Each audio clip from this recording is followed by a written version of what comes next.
Olá, como você está? Espero que esteja tudo bem, em paz na sua vida. Hoje, a bola da vez, Gênesis 39, leitura e reflexão bíblica. Bora lá?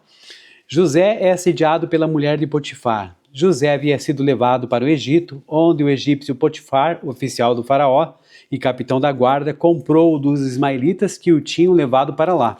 O Senhor estava com José, de modo que este prosperou e passou a morar na casa do seu senhor egípcio. Quando este percebeu que o Senhor estava com ele e o que fazia prosperar em tudo o que realizava, agradou-se de José e tornou-o administrador de seus bens. Potifar deixou a seu cuidado a sua casa e lhe confiou tudo o que possuía. Desde que o deixou cuidando da sua casa e de todos os seus bens, o Senhor abençoou a casa do egípcio por causa de José. A bênção do Senhor estava sobre tudo o que Potifar possuía, tanto em casa como no campo. Assim deixou ele aos cuidados de José tudo o que tinha e não se preocupava com coisa alguma exceto com a sua própria comida. José era atraente e de boa aparência, e depois de certo tempo, a mulher do seu senhor começou a cobiçá-lo e o convidou: venha, deite-se comigo. Mas ele se recusou e lhe disse: meu senhor não se preocupa com coisa alguma da sua casa, e tudo o que tem deixou aos meus cuidados. Ninguém desta casa está acima de mim. Ele nada me negou, a não ser a senhora, porque é a mulher dele. Como poderia eu, então, cometer algo tão perverso e pecar contra Deus? Assim, embora ela insistisse com José dia após dia, ele se recusava a deitar-se com ela e evitava ficar perto dela. Um dia ele entrou na casa para fazer suas tarefas e nenhum dos empregados ali se encontrava. Ela o agarrou pelo manto e voltou a convidá-lo: vamos, deite-se comigo. Mas ele fugiu da casa, deixando o manto na mão dela. Quando ela viu que, ao fugir, ele tinha deixado o manto em sua mão, chamou os empregados e lhes disse: vejam, este hebreu nos foi trazido para nos insultar. Ele entrou aqui e tentou abusar de mim, mas eu gritei. Quando me ouviu gritar por socorro, largou o seu manto ao meu lado e fugiu de casa. Ela conservou o manto consigo até que o senhor de José chegasse à casa. Então repetiu-lhe a história: aquele escravo hebreu que você nos trouxe aproximou-se de mim para me insultar, mas quando gritei por socorro, ele largou o seu manto ao meu lado e fugiu. Quando o seu senhor ouviu que a sua mulher lhe disse: foi assim que seu escravo me tratou, ficou indignado. Mandou buscar José e lançou-o na prisão em que eram postos os prisioneiros do rei. José ficou na prisão, mas o Senhor estava com ele e o tratou com bondade, concedendo-lhe a simpatia do carcereiro. Por isso o carcereiro encarregou José de todos os que estavam na prisão, e ele se tornou responsável por tudo o que lá sucedia. O carcereiro não se preocupava com nada do que estava a cargo de José, porque o Senhor estava com José e lhe concedia bom êxito em tudo o que ele realizava. Senhor, nosso Deus, muito obrigado pela leitura, Senhor, de Gênesis 39, agora nos dá sabedoria e discernimento, nos acompanha, Pai, no esclarecimento também e na reflexão da Tua Palavra. Em nome de Jesus, amém, amém. Gente, Gênesis 39 é fundamental na história de José, né? Ele mostra a transição, então, de José de um filho favorito, tido como morto, para um escravo de confiança no Egito, enfrentando aí tarefas duras, testes severos e até mesmo aí, né, intermináveis lutas e questões de caráter e de integridade. Então, o grande tema aqui que amarra todo esse capítulo aqui para a gente perceber é a fidelidade de Deus e a presença também dele com José, independentemente da sua condição social, seja como governante da casa, seja lá preso, né, na prisão como prisioneiro. Então, o que a gente tem aqui, fazendo uma reflexão rápida aqui dos capítulos, né, dos versículos, perdão, os primeiros 6 versículos, temos ali a chegada ao Egito, em que José é comprado então por Potifar, oficial do faraó e capitão da guarda, e aí o texto enfatiza que, mesmo nessa situação, logo no versículo 2, o Senhor estava com José, o que fez com que ele prosperasse em tudo que ele fazia. E aí Potifar, né, tem esse reconhecimento e promoção, percebe ele a bênção de Deus sobre José, olha só que interessante, e o estabelece então como administrador de toda a sua casa e de todos os seus bens. E aí, por causa de José, o Senhor estende a sua bênção, abençoa a casa do egípcio, tanto no campo quanto no lar. José então ganha total confiança a ponto de Potifar não se preocupar com nada, exceto com a própria comida. Por que isso da própria comida? É que é o seguinte, nesse sentido, para os egípcios antigos ali, a comida ela envolvia rigorosas leis de pureza religiosa e castas também. Então, um egípcio de alta patente jamais comia algo trocado ali, né, ou às vezes tocado, perdão, ou preparado ali, digamos assim, diretamente por um estrangeiro, que era considerado então ritualmente impuro. E essa expressão ela destaca então o limite exato da autoridade de José. Por quê? Porque ele controlava o dinheiro, os negócios e os campos, mas as questões religiosas e pessoais de Potifar ficavam de fora. E aí então nós temos, né, o versículo 6 finalizando ali, destacando que José era atraente, de boa aparência, preparando então o cenário ali para o próximo bloco que nós vamos ver, que é a tentação e integridade de José, dos versículos 7 até o 12, em que olha só que interessante, já naquela época, né, a mulher ali já era também galanteadora, não é só nesses tempos atuais que a gente está vendo isso também, mas aqui um exemplo, a esposa de Potifar cobiça José e propõe a ele diretamente, deite-se comigo no versículo 7, e aí José recusa isso de uma forma veemente, firmemente, né? Ele argumenta então que sob a ética humana, né, a confiança que Potifar tinha depositado nele, retendo, claro, apenas a própria esposa, e também demonstra a questão do temor a Deus, o peso espiritual desse ato. Ele vai falar no versículo 9, né? Como poderia eu cometer algo tão perverso e pecar contra Deus? E aí nós temos a insistência dessa mulher e o ápice, né, em que ela o pressiona diariamente ali, mas ele se recusa de jeito nenhum a deitar-se com ela ou mesmo até ficar perto dela. E aí num dia em que a casa aí estava vazia, ela o agarra pelo manto e aí José foge da casa, deixando o manto nas mãos dela. E aí nós temos essa questão, né, de que dia após dia, o que é isso, né?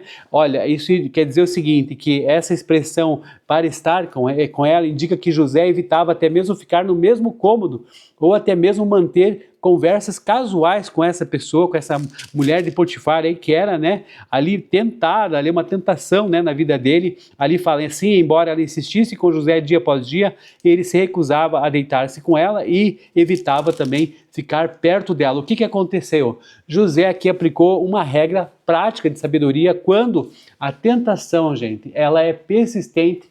A melhor estratégia que se faz, né, não é o debate, mas sim o distanciamento absoluto. Então isso pra gente já serve como uma primeira lição nesse passo. Depois aí nós temos a terceira parte, dos versículos 13 até o 18, em que ao ver, né, que ela ficou com o manto de José, então essa mulher clama, né, chama pelos servos da casa e acusa o escravo hebreu de tentativa de abuso, invertendo aí os papéis nesse caso, né? Bom, sobre essa questão de hebreu, escravo hebreu, né, na Bíblia, a verdade é que já havia, assim, uma menção anterior a essa expressão hebreu, ali, se a gente for ver em Gênesis 14, né, versículo 13, Abraão é chamado de Abrão, o hebreu, quando um sobrevivente de uma guerra vai falar com ele. Isso agora nós vemos aqui em Gênesis 39, em duas oportunidades, né? Versículo 14, a esposa de Potifar usa o termo ali, vejam, este hebreu foi trazido para nos insultar. E depois, no 17, aquele escravo hebreu que você nos trouxe. Então, o que acontece é o seguinte, nesse caso aí, né, depois desse capítulo aí, o termo vai passar a ser usado com frequência ali pelos egípcios para se referirem a José. Como, por exemplo, ali a questão do copeiro-chefe, que nós vamos ver lá adiante, no capítulo 41, depois da manhã, e mais tarde a todo o povo de Israel durante a escravidão no Êxodo. Então, por que é que José é chamado de hebreu? Bom, existem três razões aqui principais para o uso desse termo no contexto aqui de Gênesis 39, que variam aí entre a questão da origem do nome, a distinção social e até o tom pejorativo. Vamos acompanhar aqui então essa conversa conosco. A explicação mais aceita para esse termo, gente, vem do nome de um dos antepassados lá de Abraão, que era chamado Éber. Ele vai ser mencionado lá na genealogia, Gênesis 10 e 11, então aí nesse sentido você vai perceber que aí havia essa questão de que os descendentes de Éber eram então chamados de hebreus.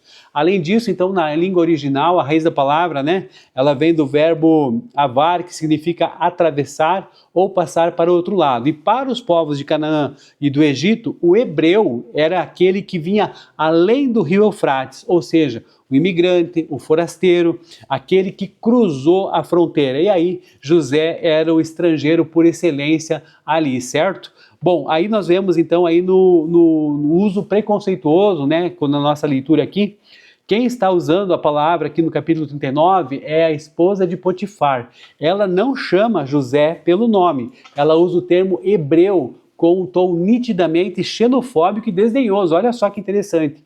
Ao dizer aos servos assim, esse hebreu foi trazido para nos insultar, ela tenta fazer o quê? Criar uma divisão de classe e etnia. Nós, os egípcios, contra ele, o estrangeiro de fora. E aí no versículo 17, ao falar ali com o Potifar, o que faz? Ela junta duas palavras pesadas, escravo e hebreu. Ela usa o termo para rebaixar a identidade de José, apelando também para o preconceito cultural do marido contra os povos pastores vindo lá de Canaã. Olha só que interessante, né? Essa questão dupla de uma tentativa de rebaixar a identidade de José. E aí a gente tem a questão da diferença entre, por exemplo, né, hebreu e israelita. O que acontece? O termo israelita, nesse tempo da história aí, ainda era uma identidade interna, familiar ali. O mundo exterior não conhecia o Deus de Jacó, nem a mudança do seu nome para Israel. Então, para o Império Egípcio, naquele momento, aquela grande família seminômade, né, que vivia ali em tendas da região da Palestina, pertencia ao grupo geral dos hebreus. E aí nós temos aqui, interessante também analisar, que enquanto a sociedade egípcia rotulava José de forma humilhante e duplicada ali como um escravo, e como um hebreu, né, nesse caso pejorativamente utilizado, o narrador bíblico, né, faz questão de deixar claro que o verdadeiro status de José é diante do universo, que Deus estava com ele. Então, o rótulo humano não anulava a presença divina. Isso vale também para as nossas vidas, né? Para a gente compreender que muitas vezes a gente é rotulado por situação X ou Y, mas a nossa verdadeira identidade em Deus, ela é preservada. Então isso é importante para você perceber essas questões e aplicar também na sua vida. Depois nós temos aqui a narrativa para Potifar, né, que quando o marido chega, ela repete essa história manipulada, usando o manto como prova do suposto crime e culpando aí até mesmo indiretamente o marido por ter trazido aquele hebreu para casa, né? E aí temos José na prisão e a fidelidade contínua de Deus nos versículos 19 até o 23, em que acontece o seguinte: a ira de Potifar, olha só, ficando furioso com o relato da esposa, Potifar manda prender José na fortaleza onde ficavam presos, né, os presos do rei. Ficavam os presos do rei, melhor dizendo. E aí o que acontece? Veja só, essa acusação era questão de pena de morte ou era de prisão? Gente, essa questão que aconteceu aqui, essa acusação merecia pena de morte. Olha só, no Antigo Egito, a tentativa de estupro ou de adultério com a esposa de um alto oficial da corte, como aconteceu aqui com o capitão da guarda, né, Potifar, eram crimes gravíssimos.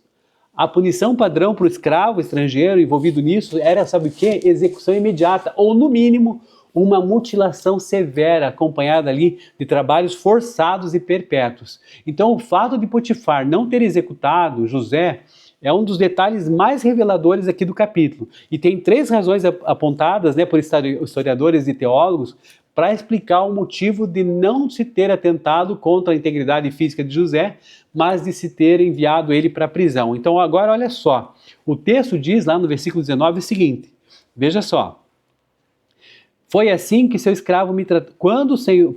Quando o seu senhor ouviu que a sua mulher lhe disse, foi assim que seu escravo me tratou, ficou indignado. Tá? Essa é que é importante para você perceber. É muito provável que a ira dele tenha sido direcionada, ao menos em parte, para a própria esposa. Veja só, que ele não está falando que ele ficou indignado com José. Fala o seguinte, a esposa disse que quando seu senhor ouviu que sua mulher lhe disse, foi assim que seu escravo me tratou, ficou indignado. Olha, Potifar conhecia o caráter impecável de José, afinal, né, tinha confiado nele ali toda a sua vida e sua fortuna, e certamente ele também devia conhecer que a sua esposa não era flor que se cheirasse. E aí, no fundo, talvez, né, ele podia tentar entender essas questões todas aí, e também havia necessidade do quê? Da preservação do status e da aparência. Por quê?